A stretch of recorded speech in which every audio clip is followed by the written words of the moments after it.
ಆತ್ಮೀಯ H16 news ಅರ್ಥಾತ್ ಸೀತಾರಾಮ್ ನ್ಯೂಸದ ವೀಕ್ಷಕರೇ, ನಾನು ನಿಮ್ಮವ ಎಂ ಆಯುಧ ಮಲ್ಲಪ್ಪ ಜೊತೆ ಅವರು. ತಾವು ಈಗ ಸುದ್ದಿಗಳ ಲೋಕಕ್ಕೆ ಎಂಟ್ರಿ ಹೊಡಿತಾ ಇದ್ದೀರಿ. ಈ ಸುದ್ದಿಗಳನ್ನು ಪ್ರತಿಯೊಂದು ನೋಡೋ ಜೊತೆಗೆ ನಿಮ್ಮ ಅಭಿಪ್ರಾಯಗಳನ್ನು ಹಚ್ತಾ ಇರಿ. ಯಾಕಂದರೆ ಈ ಸುದ್ದಿಗಳು ನಿಮಗಾಗಿ, ನಿಮ್ಮ ಬದುಕಿಗಾಗಿ, ನಿಮ್ಮ ವೈಚಾರಿಕೆಗಾಗಿ, ನಿಮ್ಮ ತಿಳುವಳಿಕೆಗಾಗಿಯೂ ನಿಮಗೂ ಗೊತ್ತು. ಜೊತೆಗೆ ನಮಗೂ ನಿಮ್ಮೊಂದಿಗೆ ಇದೊಂದು ಮಾತಾಡುವಂಥ ಜೊತೆಗೆ ಸುದ್ದಿಗಳನ್ನು ಬಿಡುವಂಥ ಕೆಲಸ. ಈ ಕೆಲಸದಲ್ಲಿ ನಾವು ನಿಮ್ಮೊಂದಿಗಿದ್ದೀವಿ ಅಂತ ಹೇಳ್ತಾ ನೋಡ್ತಾ ಇರಿ ಸುದ್ದಿಗಳನ್ನು.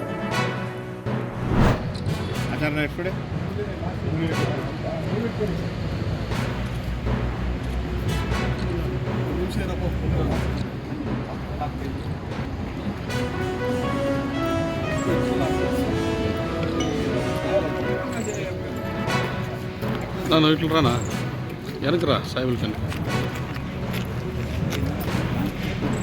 ಹರೀಶ ಹಿಂದೆ ಬಂದ್ಬಿಟ್ರೆ ಎಲ್ಲರೂ ಕರೆಕ್ಟ್ ಆಗಿಬಿಡುತ್ತೆ.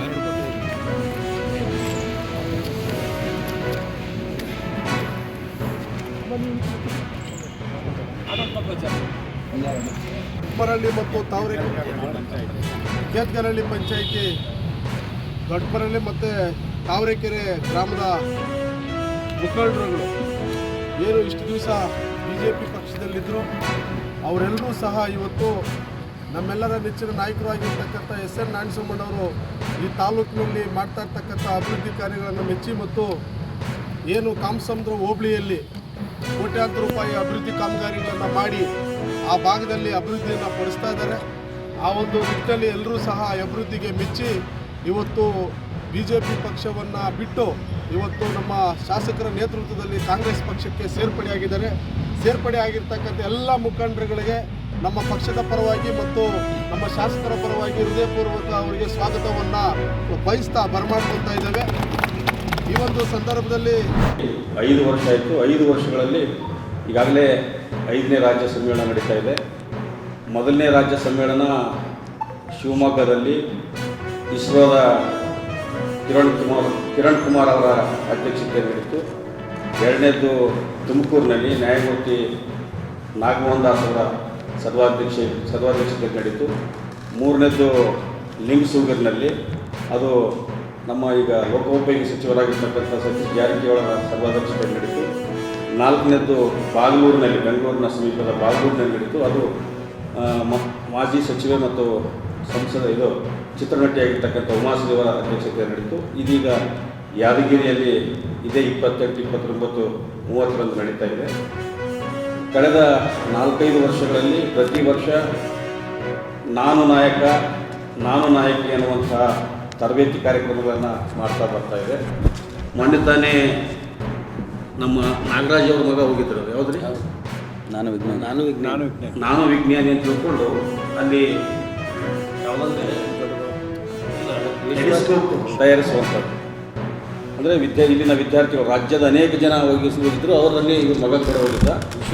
ಸುಮಾರು 19 ದಿನಗಳ ಕಾಲ ನಡೆದಿರ್ತಕ್ಕಂಥ ದೊಡ್ಡಬಳ್ಳಾಪುರದಲ್ಲಿರ್ತಕ್ಕಂಥ ಈ ಕಾರ್ಯಕ್ರಮದಲ್ಲಿ ರಾಜ್ಯದ ಬೇರೆ ಬೇರೆ ಜಿಲ್ಲೆಗಳ ಕಾಲೇಜು ವಿದ್ಯಾರ್ಥಿಗಳು ಭಾಗವಹಿಸಿದರು. ಅಂದರೆ ಅಲ್ಲೇ ಅವರು ಟೆಲಿಸ್ಕೋಪ್ ಹೇಗೆ ತಯಾರಿಸಬೇಕು ಅನ್ನುವಂಥದ್ದನ್ನು, ಮತ್ತು ಇದು ವಿಶ್ವ ದಾಖಲೆ, ಗಿನ್ನಿಸ್ ದಾಖಲೆಯಾಗಿ ಕೂಡ ಮಾರ್ಪಟ್ಟು ಇಂಥ ಒಬ್ಬ ಪವಾಡಭಂಜಕ ಮತ್ತು ವೈಜ್ಞಾನಿಕತೆಯನ್ನು ಸಾರುವಂತಹ ಕಾರ್ಯಕ್ರಮ ನಮ್ಮ ಪರಿಷತ್ತಿಂದಾಗಿದೆ. 28 ನಡೆಯುವಂತಹ ಸಮ್ಮೇಳನದ ವಿಸ್ತೃತವಾಗಿರ್ತಕ್ಕಂಥ ಒಂದು ವಿಷಯವನ್ನು ನಮ್ಮ ಜಿಲ್ಲಾಧ್ಯಕ್ಷರಾಗಿರ್ತಕ್ಕಂಥ ರವೀಂದ್ರ ಶಾವಾದಿ ಅವರು ತಮ್ಮೊಂದಿಗೆ ಮಾತನಾಡಿರ್ತಾರೆ. ಬೆಳಗಾವಿಯಲ್ಲೇ ನಡೆಸ್ತಾ ಇದ್ದಾರೆ. Fine, I appreciate. ಅದರೊಳಗೆ 2 ಮಾತು.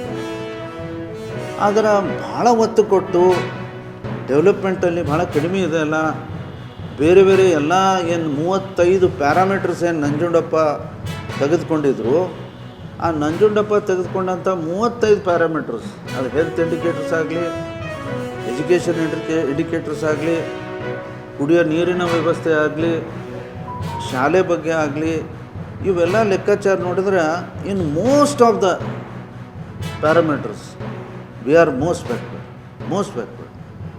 ಆ ಕಾರಣದಿಂದ ನಾನು ಸರ್ಕಾರಕ್ಕೆ ವಿನಂತಿ ಮಾಡ್ತೀನಿ ಇವತ್ತು. Why don't you have a session in Gulbarga? ಒಂದು ವಾರದ ಸೆಷನ್ ನೀವು ಮಾಡಿರಿ ಪ್ರತಿ ವರ್ಷ. ಯಾಕೆ ಮಾಡಬಾರ್ದು? ಇಲ್ಲ ವ್ಯವಸ್ಥೆ ಅಷ್ಟು ಇರಲಿಕ್ಕಿಲ್ಲ. ಬೆಳಗಾವಿಯಲ್ಲಿ ಪ್ರಾರಂಭದಲ್ಲಿ ವ್ಯವಸ್ಥೆ ಇತ್ತೇನು? KLE ಸೊಸೈಟಿಯಲ್ಲಿ ಕಂಡಕ್ಟ್ ಮಾಡಿದ್ವಿ. ನಮ್ಮ ಸಂಸ್ಥೆ ಜಾಗ ಕೊಡ್ತೀವಿ ನಾವು, ಅಲ್ಲಿ ಮಾಡಿರಿ. ಮತ್ತು ನಿಮ್ಗೆ ಎಲ್ಲಿ ಅನುಕೂಲದ, ಯಾಕೆ ದೊಡ್ಡ ಪ್ರಮಾಣದ ಟೆಂಪ್ರರಿ ವ್ಯವಸ್ಥೆ ಮಾಡಿರಿ, ಯಾಕೆ ಮಾಡಬಾರ್ದು? ಈ ಭಾಗದ ಜನರು ಬಂದು ನಿಮಗೆ ಬೇಡಿಕೆಯನ್ನು ಇಡ್ತಾರೆ, ಈ ಭಾಗದ ಸಮಸ್ಯೆಗಳನ್ನು ಈ ಭಾಗದ ಶಾಸಕರು ಮಾತಾಡ್ತಾರೆ, ಎಲ್ಲರಿಗೂ ಅನುಕೂಲ ಆಗುತ್ತೆ. ಯಾಕೆ ಮಾಡಬಾರ್ದು? ಕ್ಯಾಬಿನೆಟ್ ಮೀಟಿಂಗ್ ಮಾಡಿದ್ರಿ, ಕ್ಯಾಬಿನೆಟ್ ಮೀಟಿಂಗ್ ಎದಕ್ಕೆ ಮಾಡ್ತೀರಿ? ಸದನ ಯಾಕೆ ಮಾಡಬಾರ್ದು? ಇಲ್ಲ ಹೇಳ್ತಾರೆ, ನಿಮ್ಮಲ್ಲಿ ಅಲ್ಲಿ ಹೋಟೆಲ್ ಅಷ್ಟಿಲ್ಲ ರೀ, ಚಲೋ ಒಳ್ಳೆ ಹೋಟೆಲ್ ಇಲ್ಲ. ಏನು ಎಲ್ಲ ಶಾಸಕರು ನಾವೇನು 5 ಸ್ಟಾರ್ ಹೋಟೆಲಲ್ಲೇ ಇರಬೇಕನ ಅಥವಾ 3 ಸ್ಟಾರ್ ಹೋಟೆಲಲ್ಲೇ ಇರಬೇಕಾ? ಇದ್ದ ವ್ಯವಸ್ಥೆಯಲ್ಲೇ ಯಾಕೆ ಮಾಡಬಾರ್ದು ಅಂತ ನಾನು ಒತ್ತು ಕೊಟ್ಟೆ. 22ನೇ ತಾರೀಕಿಗೆ, ನವೆಂಬರ್ 22ನೇ ತಾರೀಕಿಗೆ ಕೋಲಿ ಭವನದಲ್ಲಿ ನಮ್ಮ ಸಮಾಜದ ಸುಮಾರು 400ಕ್ಕಿಂತಲೂ ಹೆಚ್ಚಿಗೆ ಪ್ರಮುಖರು, ಒಂದು ಜಿಲ್ಲೆಯಿಂದ ಸುಮಾರು 50 ಜನ ಪ್ರಮುಖರ ಸಭೆಯನ್ನು ಮಾಡಿ ಡಿಸೆಂಬರ್ 29ನೇ ತಾರೀಕಿಗೆ ಸೋಮವಾರ ದಿವಸ ನಮ್ಮ ಸಮಾಜದ ಒಂದು ದೊಡ್ಡ ಪ್ರತಿಭಟನೆಯನ್ನು ಹಮ್ಮಿಕೊಳ್ಬೇಕು. ಈ ಸಮಾಜವನ್ನು ಸುಮಾರು 30 ವರ್ಷಗಳಿಂದ ಪರಿಶಿಷ್ಟ ಪಂಗಡಕ್ಕೆ ಸೇರ್ಪಡೆ ಆಗಬೇಕು ಅಂತೇಳಿ ನಿರಂತರ ಹೋರಾಟ ಮಾಡಿದ್ರು ಸಹಿತ ಇಲ್ಲಿವರೆಗೂ ನಮ್ಮ ಬೇಡಿಕೆ ಈಡೇರಿಲ್ಲ. ರಾಜ್ಯ ಸರ್ಕಾರ ಆಗಿರ್ಬೋದು, ಕೇಂದ್ರ ಸರ್ಕಾರ ಆಗಿರ್ಬೋದು, ಇಲ್ಲಿದ್ದಂಥ ಎಲ್ಲ ಜನಪ್ರತಿನಿಧಿಗಳು ದಿವ್ಯ ನಿರ್ಲಕ್ಷ್ಯದಿಂದ ನಮಗೇನು ಅನ್ಯಾಯ ಆಗಿದೆ ಅದನ್ನು ಕರ್ನಾಟಕ ರಾಜ್ಯದಲ್ಲಿ ಕೋಲಿ, ಕಬ್ಬಲಿಗ, ಅಂಬಿಗ, ಬೆಸ್ತ, ಬಾರಿಕೆ ಅಂತಕ್ಕಂಥ ಏನು ನಮ್ಮ ಸಮಾಜದ ವಿವಿಧ ಪ್ರದೇಶದಲ್ಲಿ ವಿವಿಧ ಪದಗಳಿಂದ ಏನು ಕರೆಯಲ್ಪಡ್ತಾರೆ, ಕರ್ನಾಟಕ ರಾಜ್ಯದಲ್ಲಿ ಅತ್ಯಂತ ಹಿಂದುಳಿದಂಥ ಸಮಾಜ. ರಾಜಕೀಯವಾಗಿರ್ಬೋದು, ಆರ್ಥಿಕ ಆಗಿರ್ಬೋದು, ಶೈಕ್ಷಣಿಕ ಆಗಿರ್ಬೋದು, ಸಾಮಾಜಿಕವಾಗಿರ್ಬೋದು, ಎಲ್ಲ ಸ್ತರದಲ್ಲಿ ಹಿಂದುಳಿದಂಥ ಈ ಸಮುದಾಯ ಎಂದೋ ST ಪರಿಶಿಷ್ಟ ಪಂಗಡದ ಪಟ್ಟಿಗೆ ಸೇರಬೇಕಾಗಿತ್ತು, ಆದರೆ ಸೇರಲಿಕ್ಕೆ ಸಾಧ್ಯ ಆಗಿಲ್ಲ ಮತ್ತು ಇದರಿಂದ ಈ ಸಮಾಜಕ್ಕೆ ಭಾಳ ಅನ್ಯಾಯವನ್ನು ಆಗಿದೆ. ಭಾರತ ದೇಶದಲ್ಲಿ 1956ನೇ ಇಸ್ವಿಗೆ SC ಮತ್ತು STಗಳ ಒಂದು ಪಟ್ಟಿಯನ್ನು ತಯಾರು ಮಾಡಿದ್ದಾರೆ ಪ್ರಥಮವಾಗಿ.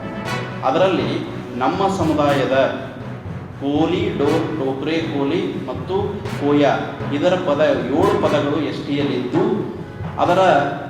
ಅದಕ್ಕೆ ಸಂಬಂಧಪಟ್ಟಂಥ ಪರ್ಯಾಯ ಪದಗಳಾದಂಥ ಕೋಲಿ, ಕಬ್ಬಲಿಗ, ಅಂಬಿಗ, ಬೆಸ್ತ ಹೀಗೆ ಹಲವಾರು ಪದಗಳು ಅದರ ಪರ್ಯಾಯ ಪದಗಳಾಗಿರೋದ್ರಿಂದ ಎಂದೂ ನಮಗಿಂತಲೂ ಮುಂದುವರೆದಂಥವರು, ರಾಜ ಮಹಾರಾಜರಿದ್ದಂಥವರು SC STಗೆ ಸೇರ್ಪಡೆ ಆದರೆ ಅತ್ಯಂತ ಹಿಂದುಳಿದಂಥ ಈ ಸಮುದಾಯ ಯಾವತ್ತೂ STಗೆ ಸೇರಿಸಬೇಕಾಗಿತ್ತು. ಹೀಗಾಗಿ 56ರಲ್ಲೂ ಕೂಡ ಅನ್ಯಾಯ ಆಗಿದೆ, 76ರಲ್ಲಿ ಮತ್ತೊಮ್ಮೆ.